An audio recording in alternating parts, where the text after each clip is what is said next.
de tirar una esfera, en este caso en el aire y tal, calcular la velocidad terminal. Aparte de que es interesante saber calcularlo, pero no necesariamente nuestro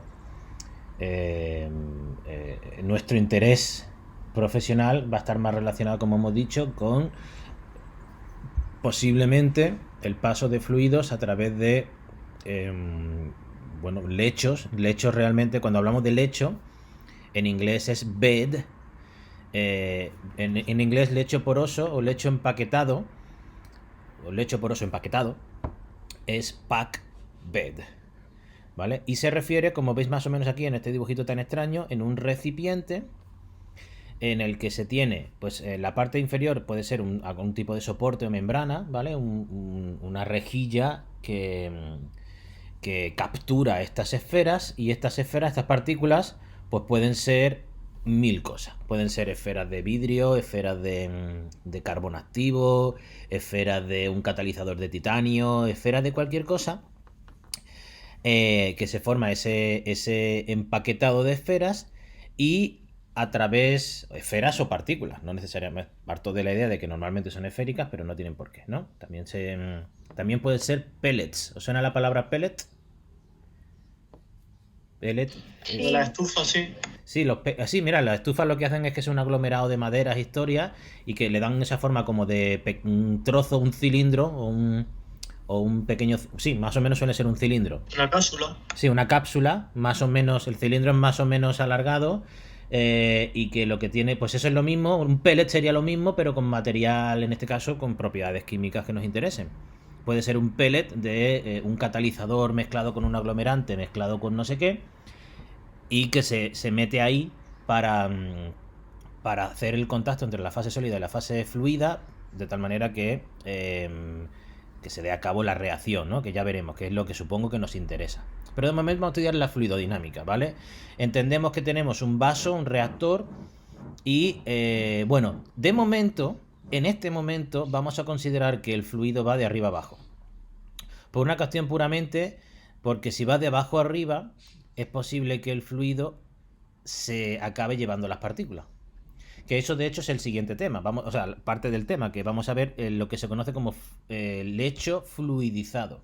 Y el lecho fluidizado consiste en que el fluido va de abajo a arriba y de alguna manera mueve las partículas. Pero nosotros ahora mismo vamos de arriba a abajo, ¿vale? Eso es un lecho empaquetado. Y bueno, pues a través de los poros que van dejando las partículas, el fluido va serpenteando de forma tortuosa y atravesando ese lecho de material sólido.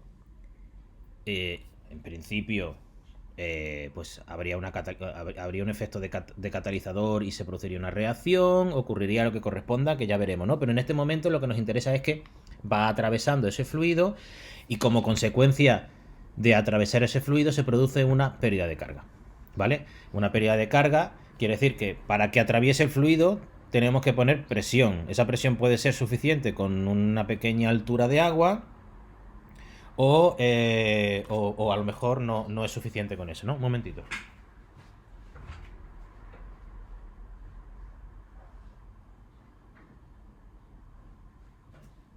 Está sonando el teléfono, lo apago. Perfecto.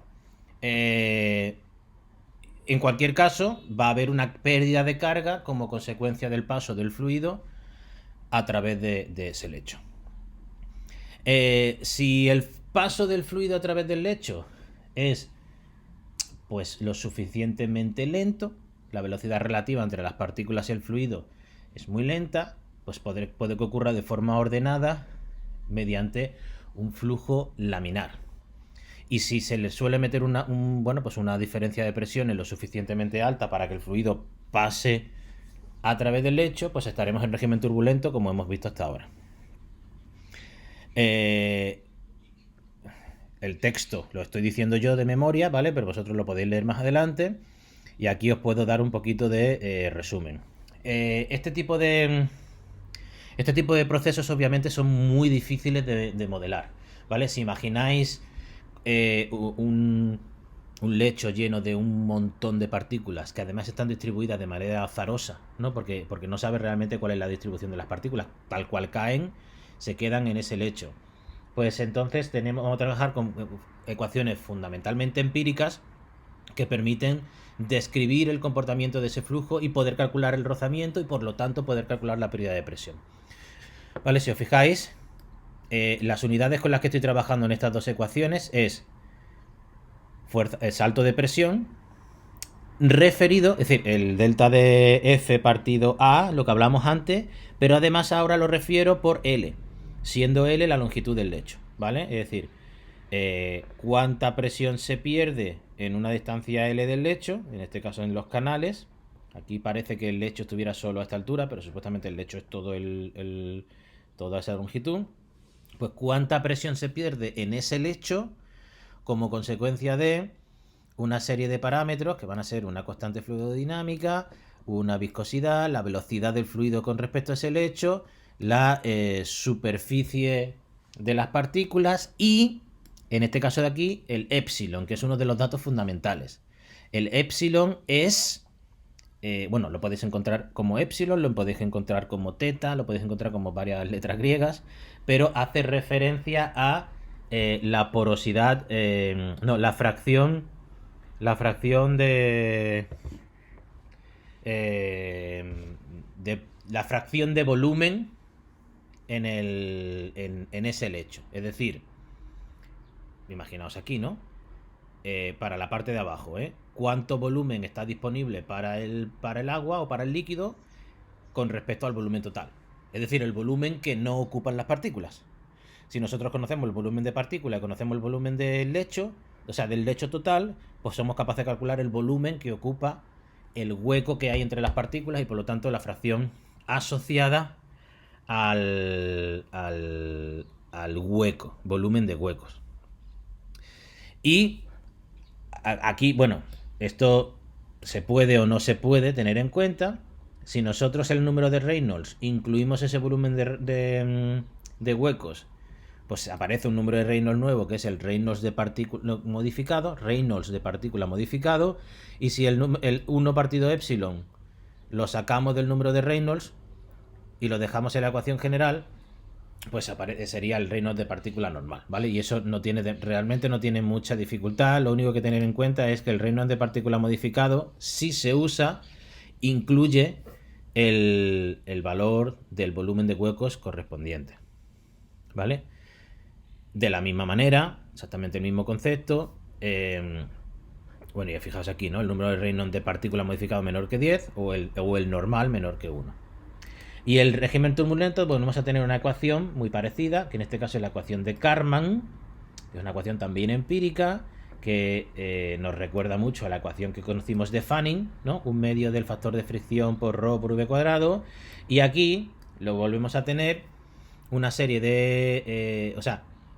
una relación entre la fracción de huecos, la fracción del volumen del hueco con respecto a la fracción de volumen que tiene el sólido y lo tenemos modificado, ¿vale? Igualmente tendríamos parámetros empíricos y gráficos que nos permitirían calcular este factor de fricción, ¿vale? Estas dos ecuaciones que ya conocéis o que se parecen mucho a las que ya conocemos para régimen laminar y para régimen turbulento, donde se tiene en cuenta la fracción de volumen, se pueden combinar en una sola. Y esa una sola ecuación se suele conocer como la ecuación de Ergun. La ecuación de Ergun lo que hace es que coge, bueno, si os fijáis, ¿no? Este trozo de aquí más o menos está aquí y este trozo de aquí más o menos está aquí, ¿vale? Y ahora, conocidas las constantes K1 y K2, que sería esta y esta, que se suelen dar, son valores que se pueden obtener en función del tipo de partícula y de el tipo de material y la forma que tienen, pero son valores que no varían mucho con respecto a estos datos que tenemos aquí. Pues tendríamos una ecuación que depende de las velocidades y por lo tanto es equivalente a decir que depende del Reynolds, ¿no? De las velocidades, de las viscosidades de la fracción de volúmenes y del diámetro de las partículas que forman el leche. ¿Vale? Es decir, esta ecuación de Ergun nos permite calcular la pérdida de presión a través de ese lecho poroso en función de, o por cada unidad de volumen, de longitud de ese lecho poroso. ¿Vale? Existen ecuaciones adicionales. Esto no me voy a dedicar demasiado tiempo, pero lo tenéis por aquí, que sería, bueno, pues cuando estamos hablando de flujo completamente turbulento, flujo completamente laminar, y bueno, pues aquí tenemos, fijaos, la diferencia es 4 y 8, y aquí hago una anotación que dice comprobar la similitud entre esta ecuación y la de Ergun anterior.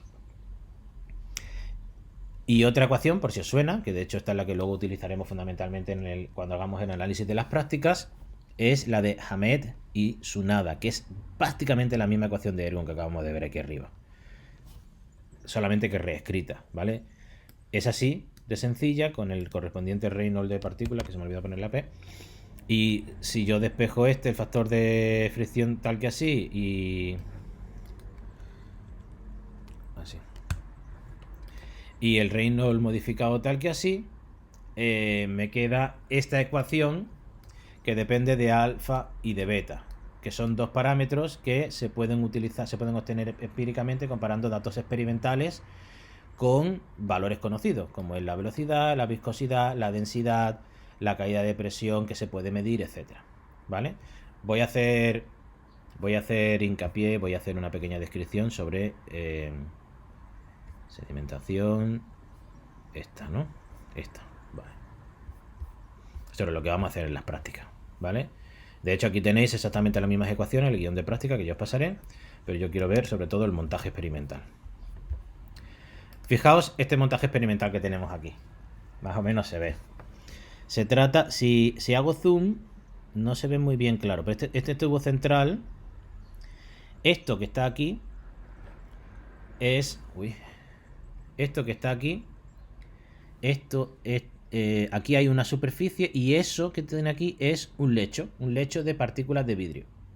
¿Vale? Partículas de vidrio a través de la cual el agua que vamos a circular, que viene por aquí de una bomba, va a subir por este tubo, vamos a abrir esta válvula, va a entrar por aquí arriba y va a entrar de arriba hacia abajo, ¿vale? No sé por qué me está haciendo esto. Qué raro, ¿no? Bueno, entonces cuando pase de arriba abajo va a atravesar este lecho poroso. Y nosotros, a través de un... Aquí arriba, ¿ves? Un sensor, una toma, un manómetro por aquí y otro por abajo, vamos a medir en este manómetro de columna de agua la diferencia de presiones que hay entre este punto y este punto, o lo que es lo mismo, la diferencia de presiones que hay a través del lecho poroso, ¿vale?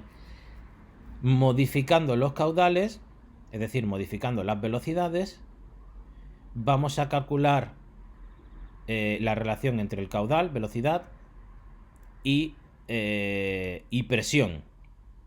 Y con esos dos datos, presión y velocidad, o presión y caudal, bueno, caudal y velocidad no importa porque conocemos el diámetro, vamos a intentar medir cuál es la pérdida de carga a través de ese lecho poroso para poder calcularlo, ¿vale? Es decir, vamos a utilizar las ecuaciones de, pues me da igual, Hamed-Sunada o la de Ergun, para calcular estos parámetros que permiten obtener la pérdida de carga a través de ese lecho. Bueno, pues practicamos un poquito para no perder el ritmo, ya que tenéis la calculadora ahí que la queréis amortizar. Vamos a intentar hacer otro ejercicio más, ¿vale? Que dice aquí: calcular la pérdida de presión que se produce en un lecho catalítico, ¿vale? Es un reactor donde tenemos un lecho catalítico constituido por partículas sólidas de catalizador, que son aproximadamente esféricas de 0,5 centímetros de diámetro, ¿vale? Ir apuntando los datos, que nos van a hacer falta. El lecho poroso tiene una altura de 2 metros. De hecho, esto sí, lo dejo. Y un diámetro de 0,25 metros, ¿vale? El lecho poroso... a ver, el diámetro de 0... ¿Esto quiere decir el diámetro? ¿El diámetro de qué? ¿Cómo? ¿El diámetro del lecho qué quiere decir?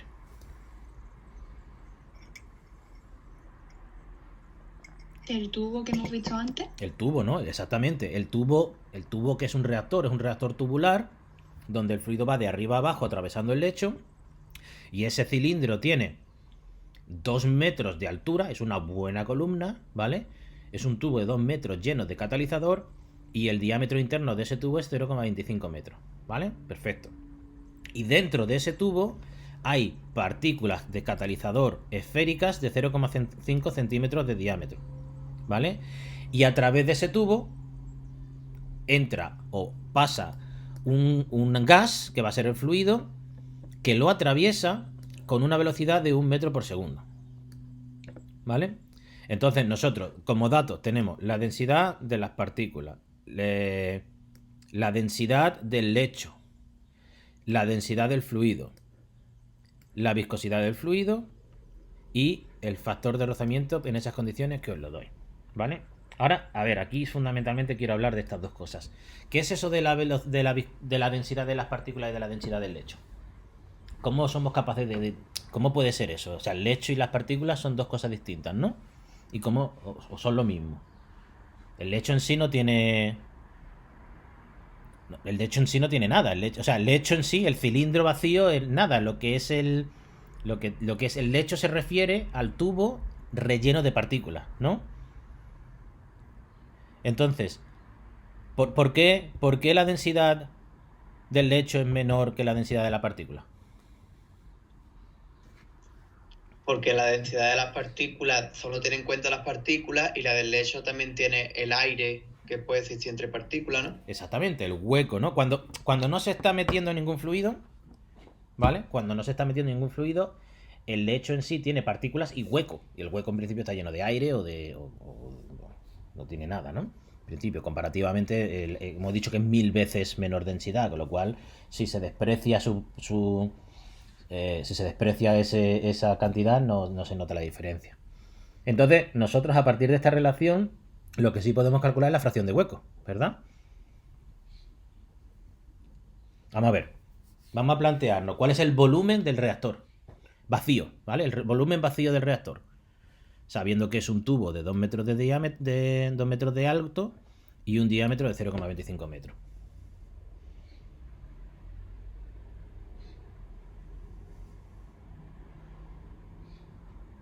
Venga, ¿quién me lo dice? Y R por altura, R cuadrado por altura.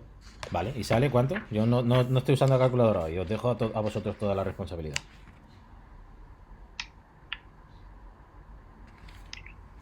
$0,40. Que es 2 por 0,25 cuadrado partido 4 por pi, ¿no? Ah, partido 4. El diámetro. O sea, al ser diámetro pi d cuadrado partido 4 por 2. ¿Cuánto sale? Me sale más o menos 0,1, es decir, 0,98. 0,98 metros cuadrados. Te sale, ¿no? 0,098. Metros cúbicos, estoy pidiendo volumen. 0,098. Vale. ¿Todo el mundo de acuerdo? ¿Alguien le sale distinto? ¿Lo estáis haciendo todos? No seáis perezosos, ¿eh? Pero el volumen de un cilindro es pi por r al cuadrado por h, ¿no? Pi r cuadrado h, sí, correcto. A mí me sale pi d cuadrado 0,39. 0, Eso porque no dividido entre 4. Ah, a ver, pi r cuadrado h o pi d cuadrado h partido 4. Claro, el r es d partido 2. El radio es la mitad del diámetro.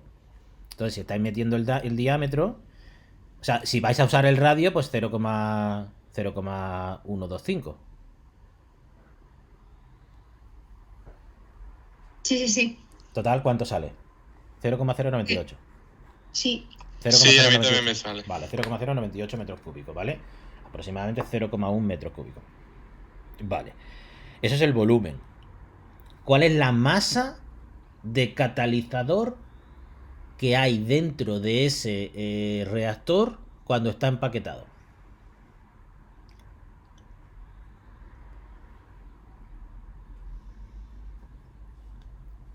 ¿Puedes repetir, Juanma? La masa total de catalizador la masa de esferas, la masa de catalizador que hay dentro de ese reactor cuando se llena de partículas.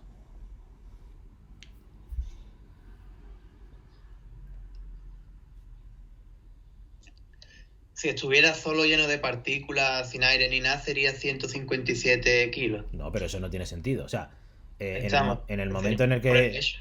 En el momento... 95.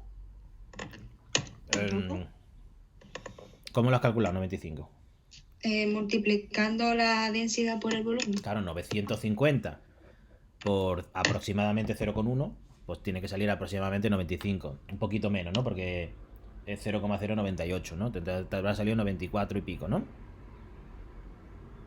Sí, 93,1. Exactamente, pues esta densidad de aquí, la densidad del lecho, 950 kilogramos por metro cúbico multiplicado por el volumen del lecho, os sale la masa que hay de catalizador, ¿vale? ¿Cuánto volumen real ocupa ese catalizador? Ese catalizador no ocupa todo el volumen, ¿verdad? Ocupa una fracción de ese volumen. ¿Cuánto? 0,058 metros cúbicos. ¿Cómo lo has calculado? Pues como tenemos la masa de catalizador, que sería 93,1, ¿Sí? y tenemos la densidad de las partículas, pues podemos sacar el volumen, ¿no? Este de aquí, ¿no? Sí. Vale. Pues entonces, conocido la densidad del sólido en sí y la masa total, sabemos el volumen que ocupa la partícula o el conjunto de partículas dentro del catalizador. Vale. Entonces sabemos que del reactor. Sabemos que el reactor es 0,098 metros cúbicos y sabemos que ya voy a abrir un Excel para apuntar los números. A ver, solamente para apuntar los números. Tenemos que el catalizador es 0,098 metros cúbicos, que es el volumen del reactor, y tenemos que es 0,058, ¿me has dicho? Metros cúbicos, que es el volumen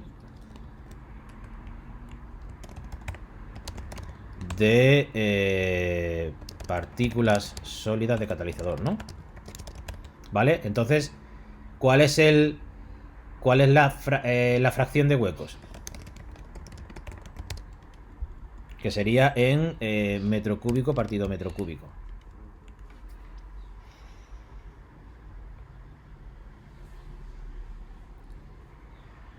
¿0,59? ¿Calculado como? El volumen de partículas partido el volumen del reactor. Pero entonces no está midiendo huecos, está midiendo la fracción de partículas. A mí me sale 0,40. O 0,41. Será el volumen que hay de huecos como diferencia del volumen total menos el volumen que hay de partículas, ¿verdad? Está imaginando el lecho lleno de bolitas. Todo el volumen que no es bola es hueco. Es decir, la diferencia entre estas dos. Vale, vamos a hacerlo en dos pasos. Volumen de huecos. Pues el volumen de huecos será este menos este, ¿verdad? Y ahora, fracción de huecos. Pues esto será metro cúbico.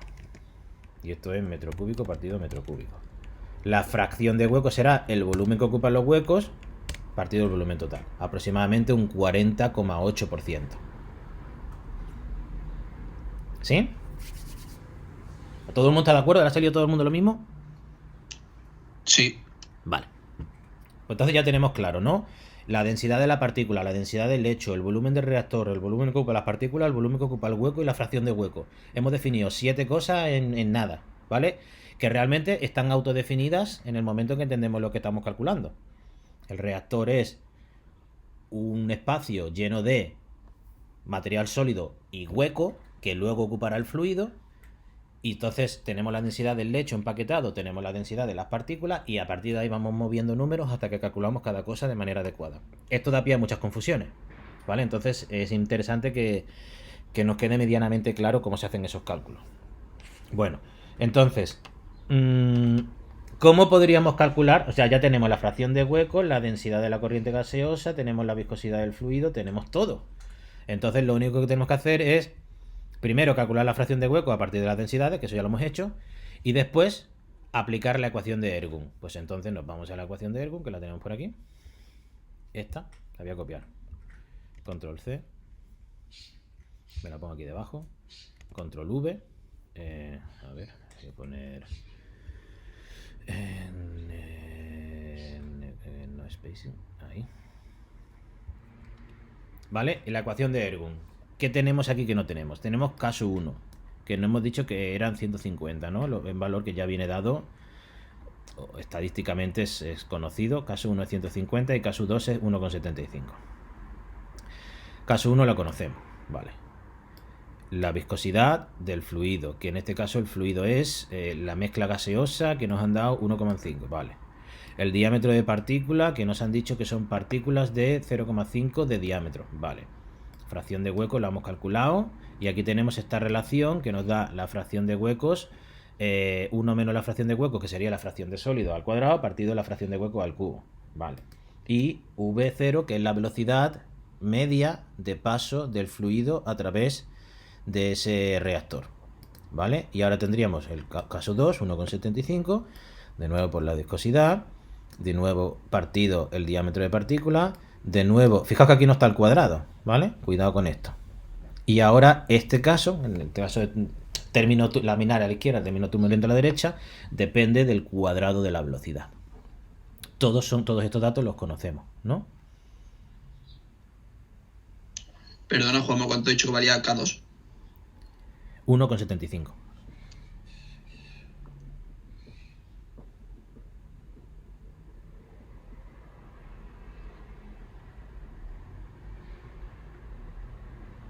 Venga. ¿Cuánto nos sale más o menos? A ver si a alguien le sale lo que sale aquí, lo que sale ahí, 1,53. Solo por familiarizarnos con hacer este cálculo. Estoy esperando que me lo digáis, ¿eh? Profesor, ¿la L qué era? La L es la longitud del lecho, en este caso son 2 metros. Ah, vale. Me lo puedes dar en una delta de P partido por L, es decir, en no incluir la L, o sí, eso me da igual. Claro, va a haber una caída de presión lineal con respecto a la altura del lecho. A medida que pasa, cuanto más grande sea el lecho, más va a caer la presión.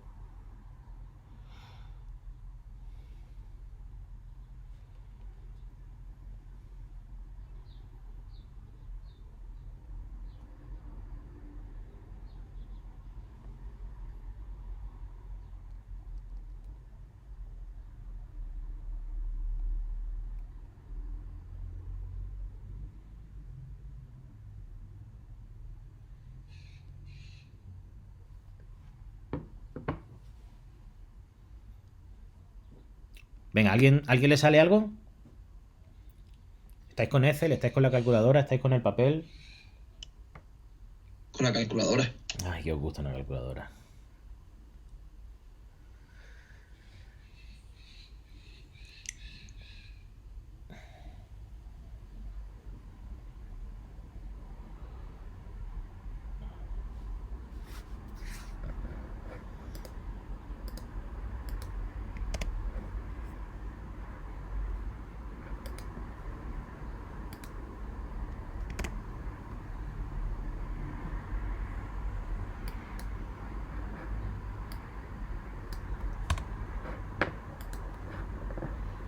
¿Estáis tardando aposta para que yo no siga o qué?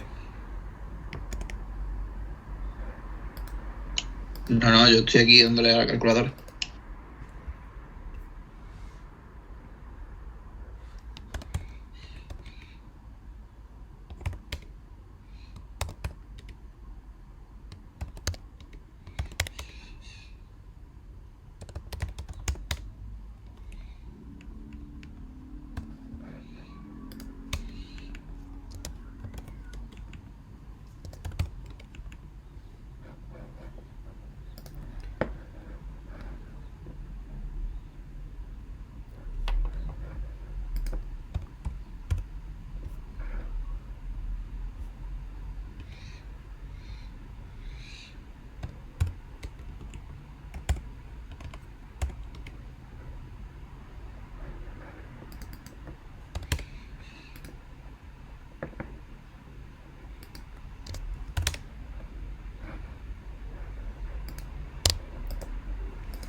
Bueno, ¿nadie me va a dar el dato? ¿Qué voy a tener que hacer yo? Me sale 4,39 por 10 elevado a 13. Pero creo que no sale eso. ¿Has dividido en sale- dos? A mí me sale 945,76.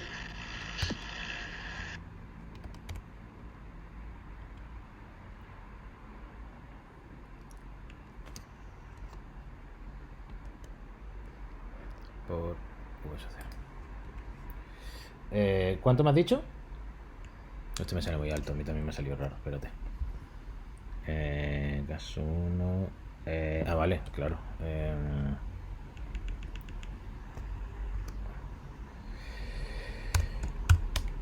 Ahora ya sé. Vale, ahora voy a hacer casus 2, que sería casus 2 por mu partido, el diámetro de partícula, por 1 menos epsilon partido epsilon al cubo y por 1 cuadrado. Y ahora si sumo este más este, me sale, esto me ha tenido que salir mal por algo. Caso 2 por mu partido c sub p por 1 menos epsilon partido epsilon al cubo por la velocidad al cuadrado. Vale, me sale demasiado bajo por algo que no sé qué es. Profe, la viscosidad, porque es por 10 elevado a menos 5. No, espérate que lo he... por nada. A mí me sale 8.139. Si la viscosidad es 1,5 por 10 elevado a menos 5. Que si no lo he puesto en el enunciado es que me he equivocado. Lo he pasado como antes. ¿Qué me falta por aquí? ¿Me falta algo? Nada, ¿no?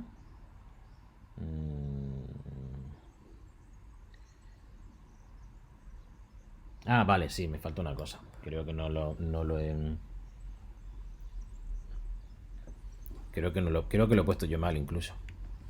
Creo que esto es ρ. Vale, ρ que es 0,7, ¿no? Así que si lo pongo mal, ¿cómo va a salir bien? Estamos chalados. A ver. Vale, 2,6 por 10 a la 3, ¿no? Esto sí tiene más sentido. Vale. Este sería el... Vale, aquí había un pequeño error, lo voy a corregir. Aquí, luego lo corrijo. Vale, el ρ del fluido.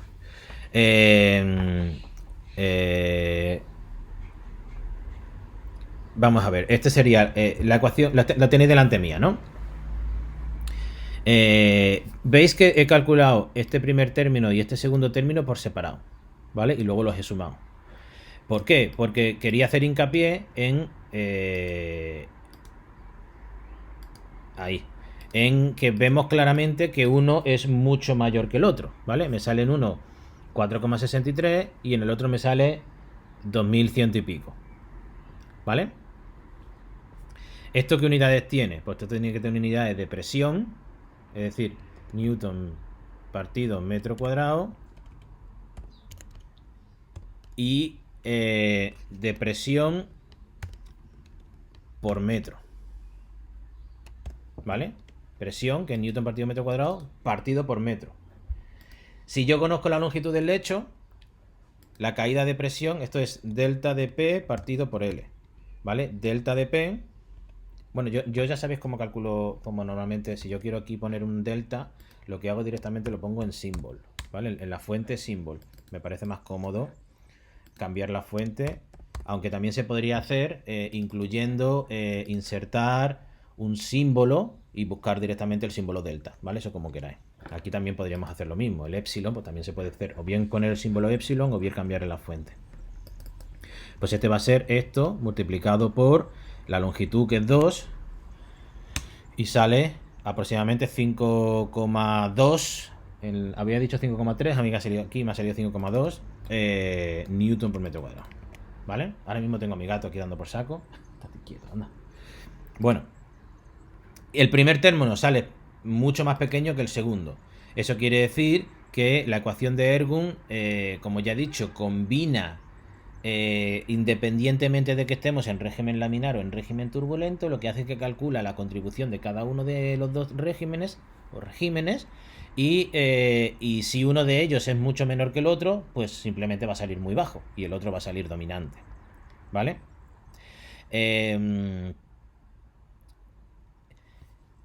Y el cálculo de la pérdida total de presión por metro va a ser 2,6 Nm metro cuadrado, y como el hecho es de 2 metros, pues va a ser 5,2 Nm por metro cuadrado. Es decir, que la bomba o el mecanismo o el sistema que bombee el flujo, o en este caso el fluido, a través de ese reactor, necesita aportar al menos esta presión para que el fluido venza el rozamiento y pase a través del hecho.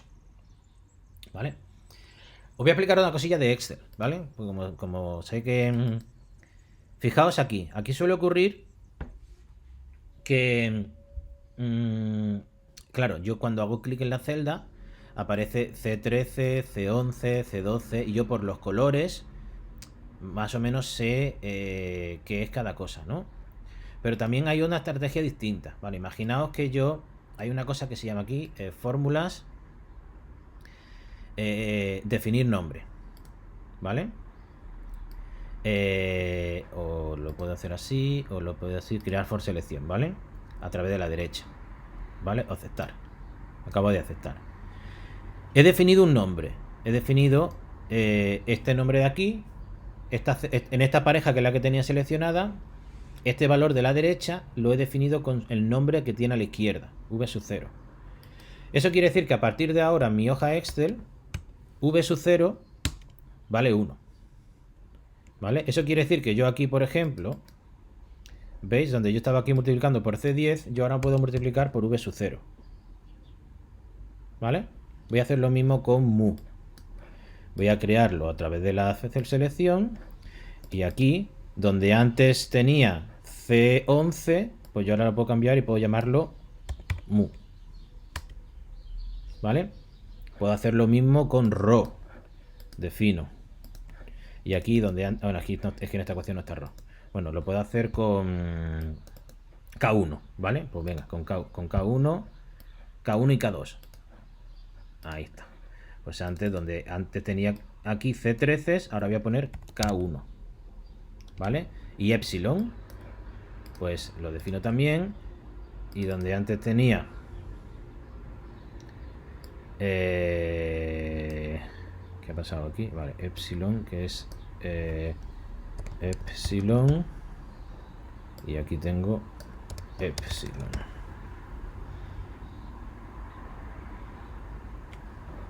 Y esto es K1, no sé para qué me lo ha cogido. Ah, K1 guión, vale. Perfecto, ¿vale? Entonces, fijaos, esto puede ser una herramienta, cuando estáis estudiando, bastante más poderosa a la hora de entender la fórmula, porque suele ocurrir que esto que tenéis aquí genera mucha confusión, porque claro, lo que veis son referencias a celdas que luego tenéis que uno a uno volver hacia atrás y ver este número de esta celda a qué hace referencia. Y a lo mejor pues abstrae mucho de la física de la ecuación que estáis resolviendo, y os genera, o sea, la sensación de no tener muy claro lo que estáis haciendo, ¿vale? Sin embargo, si utilizáis este tipo de herramientas, es decir, a esta celda le dais el nombre, yo lo suelo siempre poner a la izquierda el nombre, a la derecha el número, y después cuando escribís las fórmulas correspondientes en Excel, la podéis escribir utilizando el nombre de esa variable, que además puede coincidir con el nombre de la fórmula que estáis trabajando. Y suele ser bastante más intuitivo y además bastante más fácil de encontrar errores. Aquí ya tiene claramente que es K1 por mu, partido el diámetro de partícula al cuadrado, por 1 menos epsilon al cuadrado, partido epsilon al cubo por la velocidad, ¿vale? Y bueno, pues si esto no lo habéis hecho, pues si no lo habéis visto hasta ahora, pues es una herramienta que es muy útil quizás para fomentar el aprendizaje, ¿vale? ¿Cuándo no recomiendo hacerlo? Cuando tenéis en el mismo libro dos problemas. Imagináis que tenéis aquí problema 1 y luego en el mismo libro resolvéis el problema 2, ¿vale? Por lo que sea. hay que tener mucho cuidado de si habéis definido una variable en el problema, en la primera hoja, en la hoja del problema 1, y luego en el problema 2 resulta que aparece una variable con el mismo nombre, puede que estés utilizando erróneamente el dato de otro problema, ¿vale? Entonces, si vais a utilizar nombres de variables, como os acabo de enseñar, tenéis que tener mucho cuidado de no utilizar el nombre incorrecto, porque en otra hoja del mismo libro Excel se ha definido ya esa variable. Pero sí que os recomiendo que en un momento dado, cuando vosotros tengáis ecuaciones así muy complejas que os resulten muy difícil ver a qué representa cada celda, pues que utilicéis esta herramienta para ayudaros a entender cada paso, ¿vale? ¿Ha quedado claro? Esto, si lo tenéis abierto, lo habéis probado ahora mismo, veis que es relativamente sencillo. Y que luego simplemente tenéis que iros a fórmulas, tenéis que iros aquí a los nombres, aplicar nombres. Aquí tenéis una lista de nombres y bueno, los podéis quitar, los podéis modificar, los podéis... Juanma. Sí. ¿Y ya esos nombres se guardan para siempre o simplemente en esa hoja de Excel? En esta hoja de Excel. Claro, si tú abres, eso se guarda para esta hoja de Excel. ¿Vale? Entonces, nada, lo que sí podéis hacer es que, independientemente de que tú hayas cambiado, por ejemplo, imaginaos que en vez de 150 le cambias el valor de 100, ¿vale? Tú estás diciendo a Excel que en esta pareja de aquí, ¿vale? Que lo voy a marcar así con un color gris, ¿vale? En esta pareja, el número que está en la celda de la derecha se asocia a una variable con nombre igual al número que está, a la variable que está en la celda de la izquierda. De tal manera que si aquí en vez de 100 pones 150, pones 200, todas las fórmulas que hacen referencia a esta variable K1 se van a actualizar en función del valor que tú le des a K1. O sea, no es una asignación fija como en otros programas. La asignación aquí es la asignación que puede variar si el problema varía. Lo único que haces es, en lugar de marcar la referencia C12, marca la referencia a la variable que tú has nombrado mu o epsilon o lo que corresponda, ¿vale? Y nada, yo creo que es útil, ¿vale? Os lo dejo aquí por si no lo habíais visto, para que os sirva un poco de herramienta adicional, ¿vale? Bueno, tengo un poco más de material que ver, pero voy a avanzar un poquito. Me voy a saltar la parte de sedimentación, lo voy a dejar para mañana. Creo que el lecho empaquetado ha quedado medianamente claro. Hay un par de ejercicios relacionados con la esfericidad de las partículas, es decir, las partículas hemos dicho que pueden ser esféricas o puede que no lo sean, y cuando no son esféricas, pues habrá que buscar la manera de que sea esférica. Mira, por ejemplo, estas son típicas partículas que ocurren en un lecho reactivo. Pueden ser esferas, pueden ser cubitos, pueden ser pellets, puede ser lo que se conoce como anillos Raschig, que son anillos huecos, y pueden ser un material muy interesante porque tiene mucha superficie de contacto, que son unas partículas en forma de silla de montar a caballo, ¿vale? Esta forma tan extraña, pues es una silla Pearl, y son partículas catalíticas construidas con esa forma. Y bueno, pues la esfera tiene un valor de esfericidad de 1 y el resto de las partículas tiene un valor de esfericidad distinto a 1. Pero como esto está tan facilito, lo voy a dejar para que lo miráis y el próximo día lo comprobamos. Me quiero ir directamente me salto sedimentación, lo dejo para mañana, y hoy voy a hablar de fluidización. Fluidización es lo opuesto a la sedimentación. O sea, perdona, lo opuesto al lecho fluidizado. Quiero decir, si yo ahora, en vez de meter el fluido de arriba a abajo, digamos que comprimiendo el lecho, yo el fluido lo hago de abajo a arriba, resulta que si la velocidad del fluido es lo suficientemente alta, lo que voy a conseguir es que las partículas del lecho floten, y incluso llega un momento que si la velocidad es demasiado alta, pues soy capaz de llevarme las partículas, ¿vale? Entonces, para eso lo que tengo es directamente un vídeo de... realmente este vídeo es de mi trabajo fin de grado. Que en su momento era un proyecto fin de carrera. Y me tocó trabajar con un reactor de lecho fluidizado como este, para que veáis muy bien en qué consiste. Se trata de un embudo de decantación, y en ese embudo de decantación lo que se ha hecho ha sido meter el fluido el fluido reaccionante era una suspensión de ácido clorhídrico, si no me equivoco en este caso, estaba probando diferentes pHs, y las partículas, o sea, perdona, eres ácido y hay nitrato. O sea, en este caso estamos hablando claramente de ácido nítrico, ¿no? Había nitrato dentro de la suspensión líquida. Y el sólido que veis ahí flotando, ese sólido son partículas de hierro, pequeñas partículas de hierro. El trabajo que yo estaba haciendo en su momento era intentar ver cómo se podía coger chatarra de hierro, pequeñas partículas de hierro, para eliminar los nitratos de la fase líquida, para desarrollar un método para eliminar nitratos de las aguas subterráneas, o sea, como contaminante, ¿no? Nitrato contaminante, y eliminarlo con partículas de hierro. Y para hacer esto se utilizó un sistema, como es una reacción líquido-sólido, se buscaba un sistema en el que el contacto entre la fase líquida y la fase sólida fuera el máximo posible. Y se diseñó mediante un sistema de lecho fluidizado, que es lo que estáis viendo.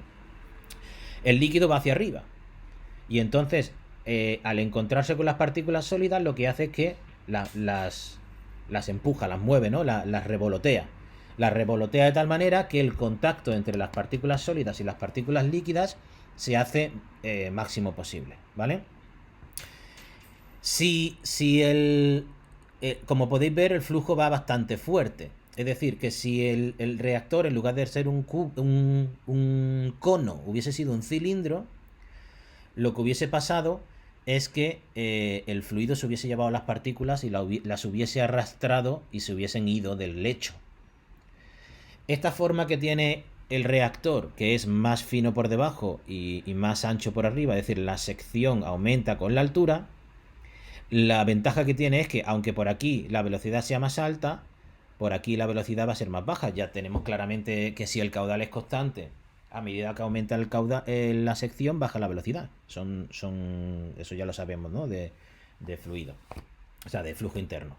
Entonces, ¿qué ocurre? Pues que por aquí abajo la velocidad es lo suficientemente alta como para arrastrar las partículas y por lo tanto agitarlas mucho, y por lo tanto conseguir un muy buen contacto entre la superficie del sólido y la del líquido. Pero aquí arriba la velocidad baja lo suficiente como para que las partículas caigan de nuevo y sedimenten. Y de esta manera lo que tengo es un reactor de lecho fluidizado en el cual el contacto entre la fase líquida y la fase sólida es máximo. Se genera muy buena reacción, es decir, no hay limitaciones cinéticas, la reacción ocurre lo más rápido posible en función de su cinética, y mantengo mis partículas sólidas contenidas en un único recipiente, un reactor, y mi flujo circulando a través de ese reactor, ¿vale? Pues yo creo que esta es la mejor manera de explicaros qué es un lecho fluidizado, que es viendo un lecho fluidizado. Nosotros vamos a hacer, en las prácticas, vamos a ver un lecho fluidizado, pero no va a ser cónico, bueno, igual si es que se me ocurre de aquí al día de las prácticas, igual monto uno. Pero en principio vamos a tener un lecho fluidizado cilíndrico. Y básicamente el lecho fluidizado cilíndrico que vamos a utilizar en las prácticas es este mismo. La única diferencia ahora es que en lugar de esta válvula que antes estaba abierta y que el agua iba de arriba abajo pasando por el lecho fijo, pues ahora cerramos esta válvula de aquí, abrimos esta válvula de aquí y el agua hace así, viene por aquí y entonces va de abajo a arriba. Y de ir de abajo a arriba va a empujar estas partículas de vidrio que tenemos aquí contenidas y va a hacer más o menos el mismo efecto. Las partículas van a subir y luego van a caer, van a subir, van a caer, y se va a generar un lecho fluidizado. Si nos pasamos y metemos demasiado caudal, las partículas se van a tomar por saco, ¿vale? Tenemos que tener cuidado de no estropear el sistema. Entonces hay que tener cuidado de no pasarnos con la presión para no, o sea, con el caudal, para no reventar el lecho.